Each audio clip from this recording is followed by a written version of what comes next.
Israeli फलस्तीन कशीदगी। शुमाली Korea ने भी फलस्तीन की हिमायत में आवाज बुलंद कर दी। शुमाली कोरिया ने फलस्तीन की हिमायत करते हुए गजा में खूनरेजी का जिम्मेदार इसराइल को करार दे दिया। शुमाली कोरिया के सरबराह किम जोंग उन ने अपने एक इंटरव्यू में कहा है कि गजा में होने वाली लड़ाई इसराइल की मुसलसल ज्यादतियों की वजह से है।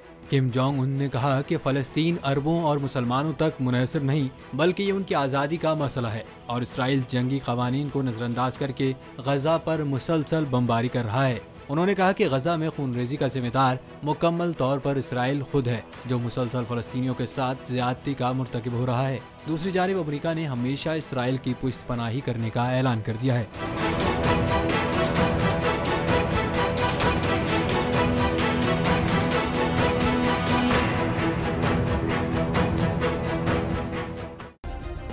सब्सक्राइब करें और बेल दबाएं ताकि कोई खबर रह न जाए।